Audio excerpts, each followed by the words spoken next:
warahmatullahi wabarakatuh. Salam sejahtera untuk kita semua. Bagaimana kabar Bapak Ibu guru, sahabat pendidik semuanya? Semoga dalam keadaan sehat walafiat dan tetap semangat ya di dalam menjalankan tugas-tugasnya. Baik Bapak Ibu guru dan sahabat pendidik, dalam video kali ini saya hadir untuk menyampaikan mengenai persiapan kita semuanya menghadapi tahun ajaran baru, tentunya yang untuk penerapan kurikulum merdeka atau implementasi kurikulum merdeka untuk tahun ini adalah kelas 2 dan 5 ya. Dan tahun sebelumnya kita sudah menjalankan kelas 1 dan 4. Nah, untuk Bapak Ibu guru yang mengajar di kelas 2 dan 5, tentunya tahun ini sudah mulai melaksanakan implementasi kurikulum merdeka. Tentunya di dalam menjalankan ini ya, Bapak Ibu harus menyiapkan segala programnya sehingga nanti dalam pelaksanaan pembelajaran akan bisa berjalan dengan efektif, efisien dan mencapai capaian tujuan pembelajaran secara maksimal. Sehingga kita bisa memfasilitasi ya, memberikan pelayanan kepada para siswa ini untuk belajar, untuk mencapai tujuan pembelajaran. Baik Bapak Ibu guru, sahabat pendidik, pada video kali ini saya akan sampaikan mengenai apa saja ya komponen dari modul ajar, serta seperti apa modul ajar yang istilah dulu itu RPP ya. Nah, pada kurikulum merdeka ini istilah RPP berubah menjadi modul ajar ya. Tentunya adapun kesamaan dan perbedaan marilah kita kaji bersama ya. Bapak Ibu sahabat pendidik, marilah kita ikuti, simak semuanya ya, simak sampai selesai. Tentang paparan mengenai komponen modul ajar atau RPP Plus ya. Ini komponen modul ajar itu atau komponen RPP Plus ya, kurikulum merdeka. Assalamualaikum warahmatullahi wabarakatuh. Halo sahabat GTK semua, salam sehat dan bahagia. Pada video ini saya ingin mencoba mencari tahu ya format modul ajar atau MA mengenai modul ajar kurikulum merdeka ya. Nah, di sini telah dirangkum ya mengenai seperti apa modul ajar. Bermula dari perasaan penasaran seperti apa sih format modul ajar ya kurikulum merdeka, katanya seperti RPP dan sebagainya ya. Yang betul seperti apa, yang bagus seperti apa. Ternyata setelah dicari-cari informasinya ya, baik di website ya resmi Kemendikbudristek atau blog para guru, nampaknya tidak ada format bakunya.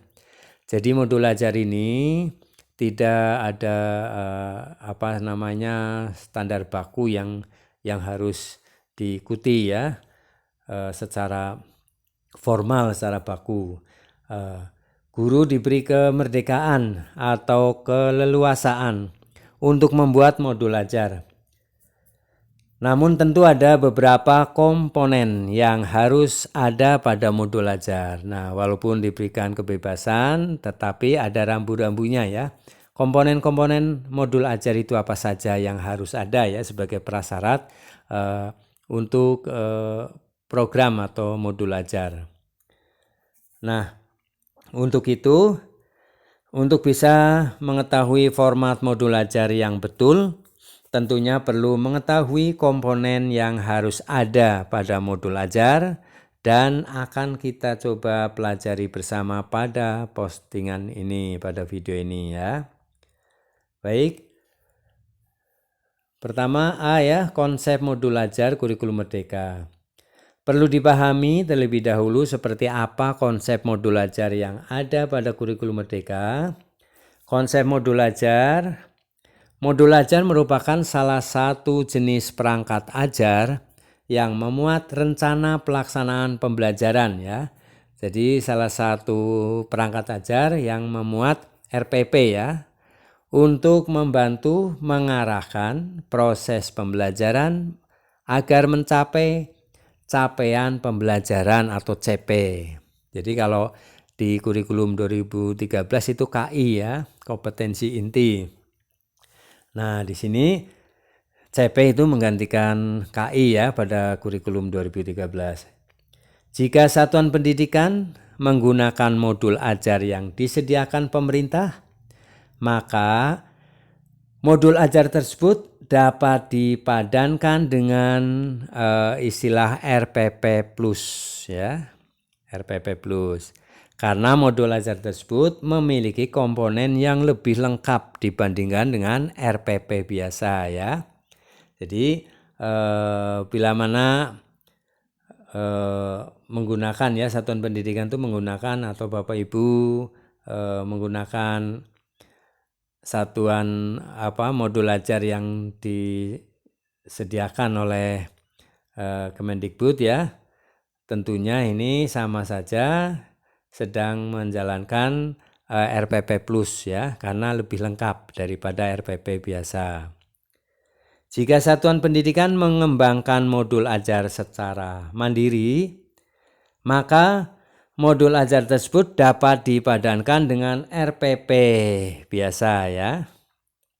Satuan pendidikan dapat menggunakan beberapa perangkat ajar termasuk modul ajar atau RPP dengan kelengkapan komponen dan format yang beragam sesuai dengan karakteristik dan kebutuhan siswa atau murid kita ya.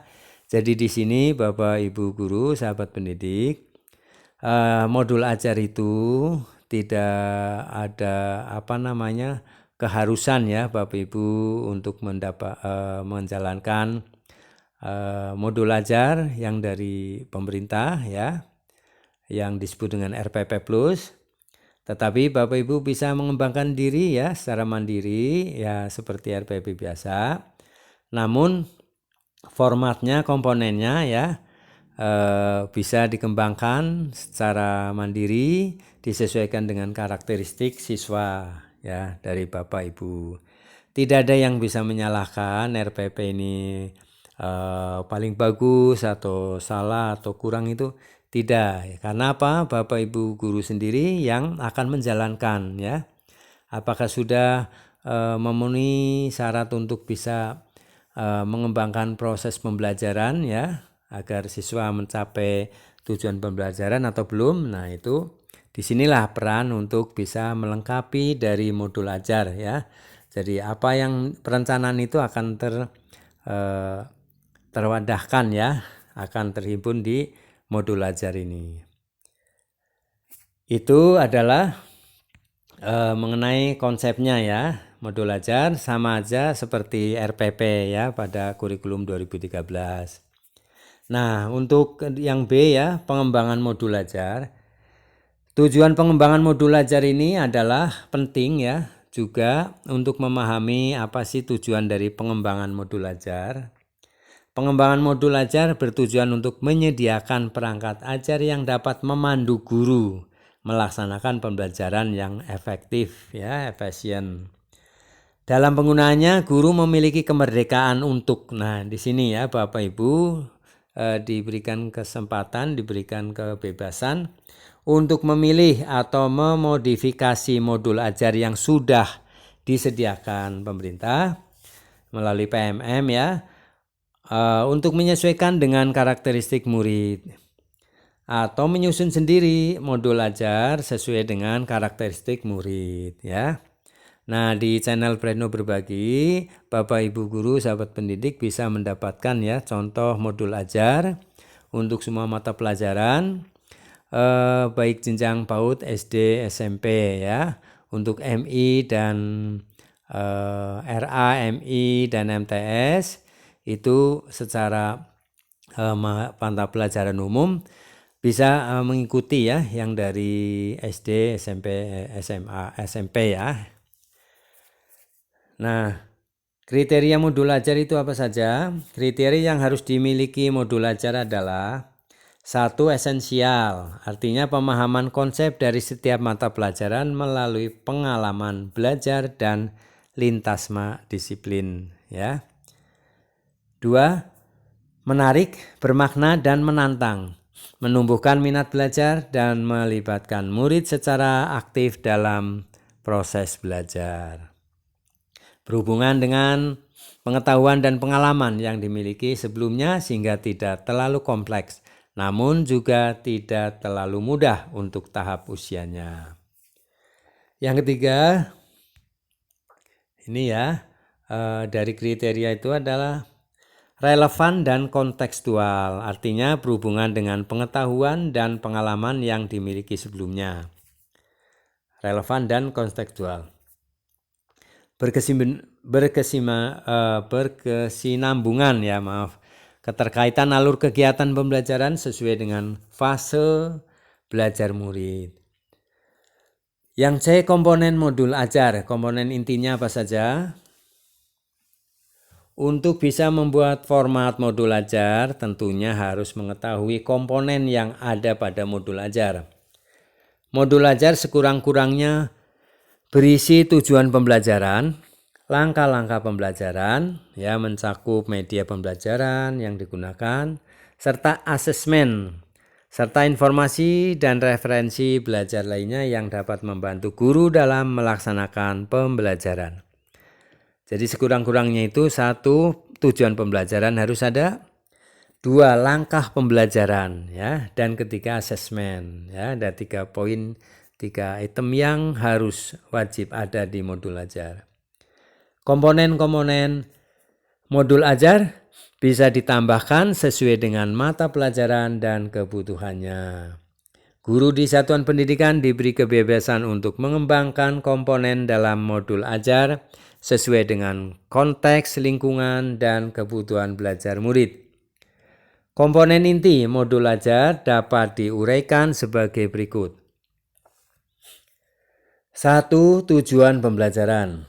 Tujuan pembelajaran ya harus mencerminkan hal-hal penting dari pembelajaran dan harus bisa diuji dengan berbagai bentuk asesmen sebagai bentuk dari unjuk pemahaman. Tujuan pembelajaran akan menentukan kegiatan belajar, sumber daya yang digunakan, kesesuaian dan keberagaman murid, dan metode asesmen yang digunakan. Tujuan pembelajaran juga bisa mencakup berbagai bentuk, mulai dari pengetahuan, fakta dan informasi, prosedural, pemahaman, konseptual, pemikiran dan penalaran, keterampilan, serta kolaborasi dan strategi komunikasi. Nah ini ya tujuan pembelajaran ya. Yang kedua adalah kegiatan pembelajaran. Poin yang kedua yang penting ya dalam modul ajar adalah kegiatan pembelajaran, yaitu mencakup urutan kegiatan pembelajaran inti dalam bentuk langkah-langkah konkret yang disertakan opsi pembelajaran alternatif dan langkah untuk menyesuaikan dengan kebutuhan belajar murid atau peserta didik ya.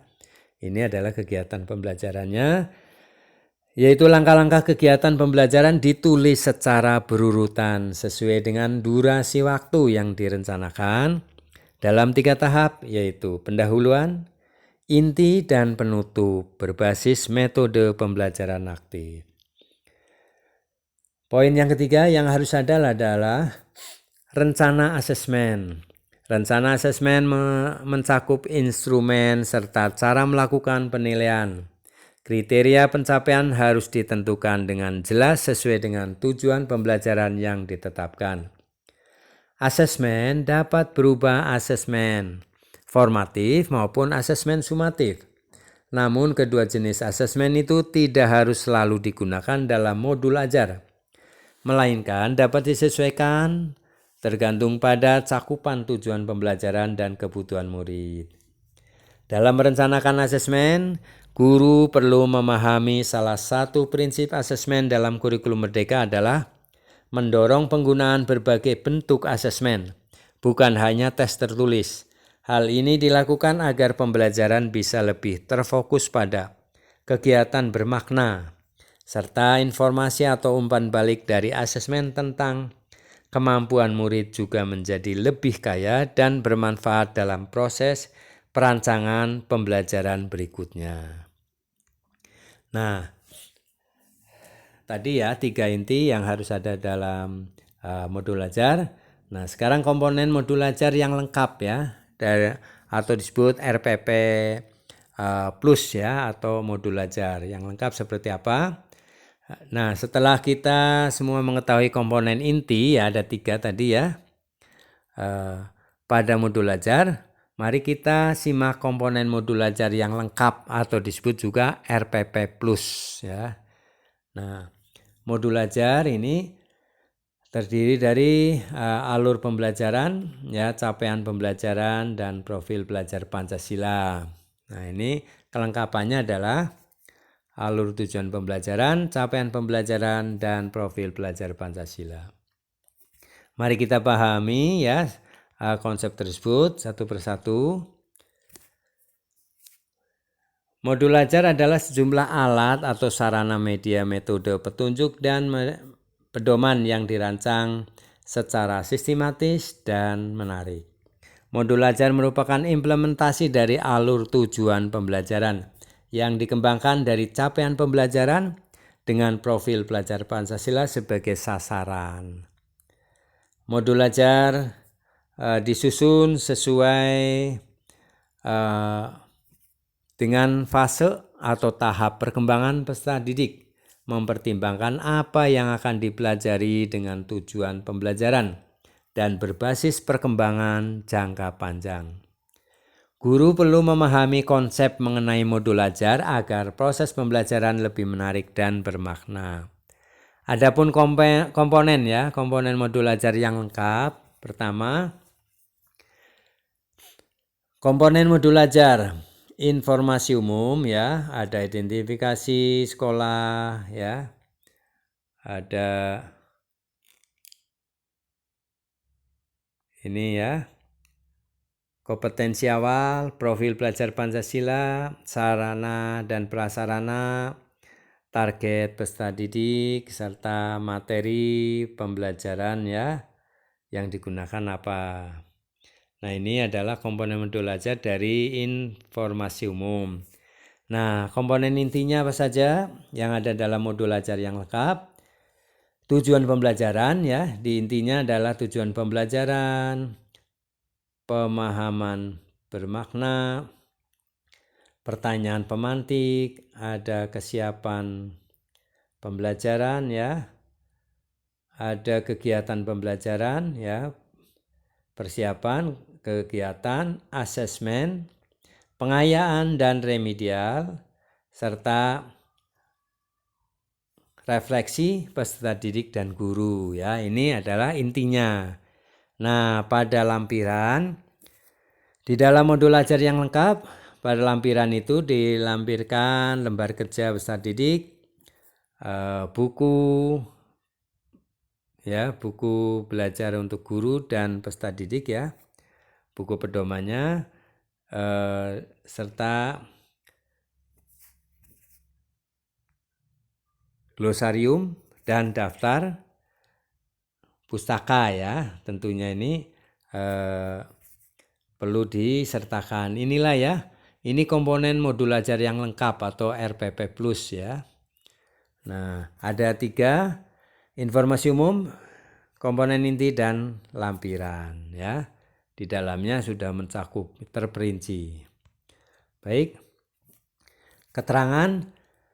Guru dalam satuan pendidikan diberi kebebasan untuk mengembangkan modul ajar sesuai dengan konteks lingkungan dan kebutuhan belajar peserta didik. Modul ajar dilengkapi dengan komponen yang menjadi dasar proses penyusunan. Komponen modul ajar dalam panduan dibutuhkan untuk kelengkapan persiapan pembelajaran ya. Komponen modul ajar bisa ditambahkan sesuai dengan mata pelajaran dan kebutuhan. Nah, ini ya catatan untuk untuk kelengkapan modul ajar ya. Nah, ini informasi umum. Nah, kita ini kan ya, kita pelajari lebih mendalam, yaitu informasi umum, identitas sekolah, kompetensi awal, profil pelajar Pancasila, sarana dan prasarana, target peserta didik, model pembelajaran yang digunakan. Komponen inti: tujuan pembelajaran, pemahaman bermakna, pertanyaan pemantik, persiapan pembelajaran, kegiatan pembelajaran, asesmen, pengayaan dan remedial, refleksi peserta didik dan guru. Nah, di sini ya ada 3 hal yang pokok, yaitu ada di komponen inti, yaitu tujuan pembelajaran, persiapan pembelajaran, asesmen ya, atau kegiatan pembelajaran ya, dan asesmen. 3 lampiran. Lampiran ini terdiri dari lampiran kerja peserta didik, lembar kerja peserta didik ya, bahan bacaan guru dan peserta didik, glosarium dan daftar pustaka. Nah, seperti apa bentuknya? Nah, ini dicontohkan ya, Bapak Ibu sahabat pendidik. Di sini identitas modul ya, biasanya tertera di atas ya, di format di kopnya ya. Di sini ada model modul ajar ya. Modul ajar kurikulum merdeka. Nah, ini seperti ini. Ini identitas modulnya ya. Informasi tentang modul ajar yang dikembangkan terdiri dari nama penyusun, institusi atau sekolahnya, tahun disusunnya ya. Ini jenjang sekolah SD, SMP, SMA atau ini ya. Di sini namanya identitas modul. Nah, ada lokasi waktunya ya. Ini di identitas modul. Kemudian komponen awal, kompetensi awal. Di sini contohnya ya, kompetensi awal. Setelah identitas modul ya. Nih, setelah ini identitas modul, lalu ada kompetensi awal di bagian bawah yang B itu ya. Kemudian yang C, profil pelajar Pancasila di sini ya, ada 6 dimensi ya. Kemudian di sini juga tertera sarana dan prasarana. Nah, di sini ya. Sarana dan prasarana, sumber belajar. Topik apa? Nah, kemudian sarana dan prasarana ini merupakan fasilitas dan bahan yang dibutuhkan oleh Bapak Ibu ya di dalam pelaksanaan proses pembelajaran. Apa saja perlu dicantumkan.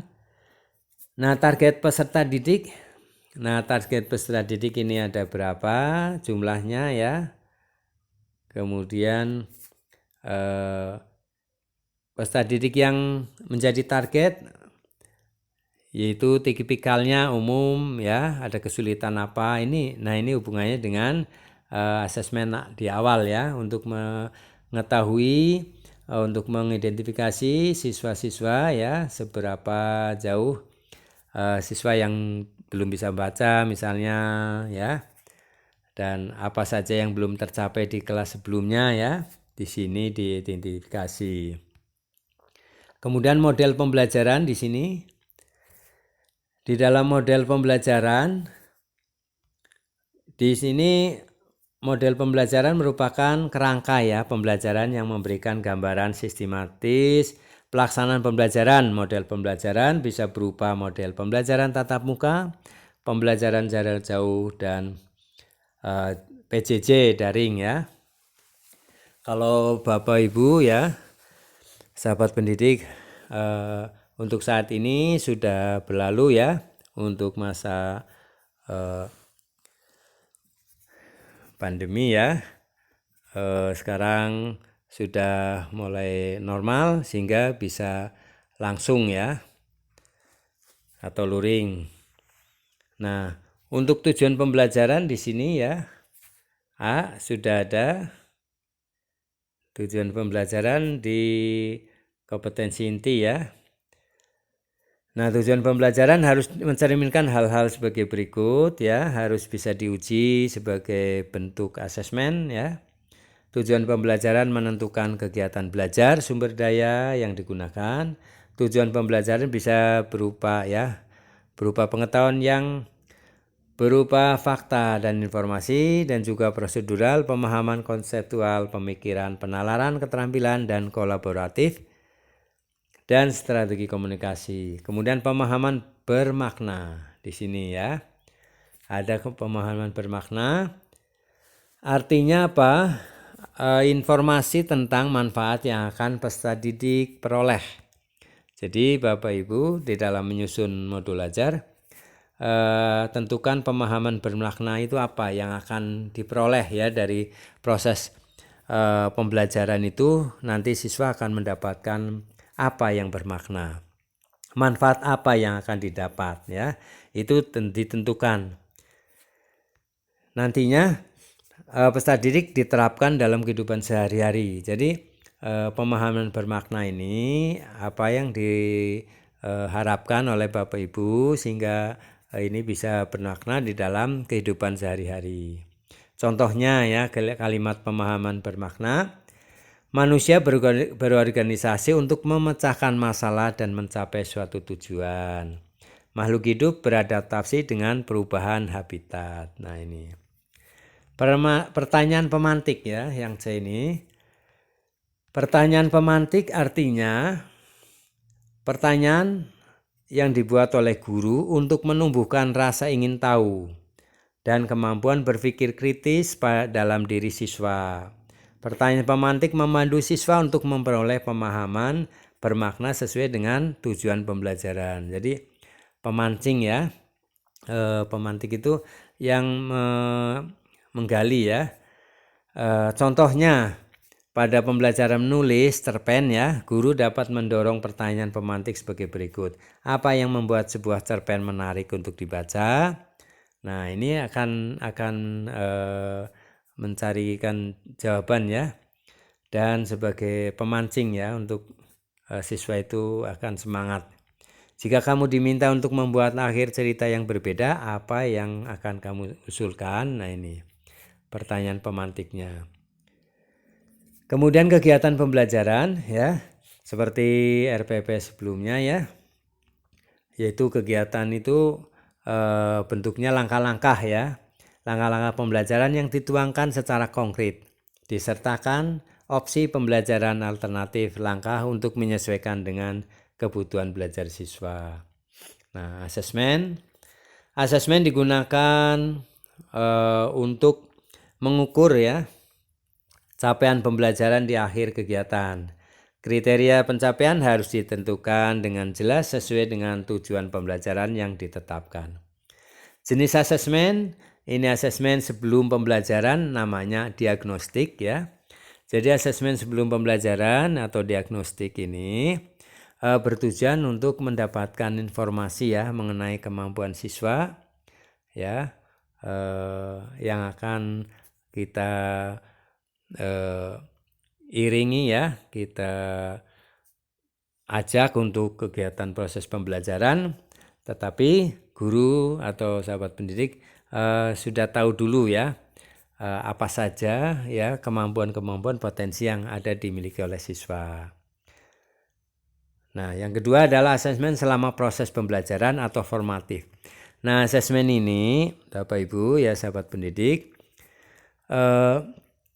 untuk mendapatkan data ya tentang setelah proses pembelajaran. Di dalam proses ini ada hal-hal apa yang bisa menghambat atau hal-hal apa yang bisa menunjang untuk proses pembelajaran agar bermakna. Nah, kalau dari awal diagnostik, Bapak Ibu mendapatkan informasi mengenai siswa yang belum membaca, belum bisa membaca. Kalau dari misalnya matematika, apa siswa sudah bisa penjumlahan atau perkalian dan sebagainya ya. Nah, pada proses yaitu formatif, Bapak Ibu mendapatkan setelah diterapkan dengan metode pembelajaran seperti ini, siswanya lamban atau siswanya lebih giat dan sebagainya. Itu akan mendapatkan data ya, informasi. Kemudian asesmen terakhir adalah asesmen akhir proses pembelajaran atau disebut sumatif ya. Bentuk asesmen yang bisa dilakukan melalui sikap ya, performa serta tertulis ya. Jadi untuk ini bisa Bapak Ibu bisa memilihnya ya, apakah sikap, performa dan tertulis. Nah, pengayaan dan remedial ini disiapkan di program di modul ajar. Pengayaan itu apa? Kegiatan pembelajaran yang diberikan pada peserta didik dengan capaian tinggi ya. Setelah peserta didik yang mencapai capaian tinggi, mereka dapat mengembangkan potensinya secara optimal ya. Untuk remedial diberikan kepada peserta didik yang membutuhkan bimbingan untuk memahami materi atau pembelajaran mengulang ya. Saat merancang kegiatan pengayaan perlu diperhatikan mengenai diferensiasi. Contohnya lembar belajar kegiatan yang berbeda dengan kelas. Lembar kerja peserta didik tentunya sudah bisa memahami ya, sama ya seperti penerapan pada waktu RPP kurikulum 2013. Lembar kerja, kemudian bahan bacaan guru dan peserta didik. Nah, di sini lembar bacaan guru dan peserta didik juga disiapkan ya. Bahan bacaan guru dan peserta didik digunakan sebagai pemantik ya, pemantik sebelum kegiatan dimulai atau untuk memperdalam pemahaman materi pada saat atau akhir kegiatan pembelajaran. Nah, ini ibaratnya sumber belajar yang bisa digunakan di awal ya sebagai pemantik maupun untuk pengayaan nantinya. Glosarium. Nah, glosarium ini perlu ditulis ya, direncanakan. Glosarium itu merupakan kumpulan istilah-istilah dalam suatu bidang secara alfabetikal ya, yang dilengkapi dengan definisi dan artinya.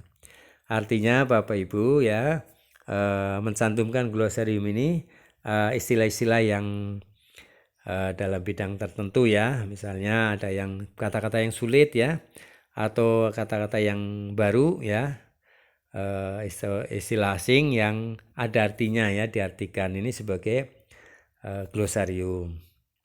Nah, kemudian daftar pustaka, tentunya ini sumber-sumber pustaka ya yang dipakai Bapak Ibu guru di dalam melakukan proses pembelajaran nantinya.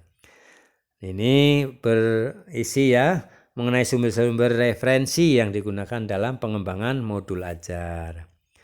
Nah, kemudian sebagai penutup ya, demikian ya Bapak Ibu sahabat pendidik tentang informasi komponen yang ada pada modul ajar atau RPP Plus ya, kurikulum merdeka.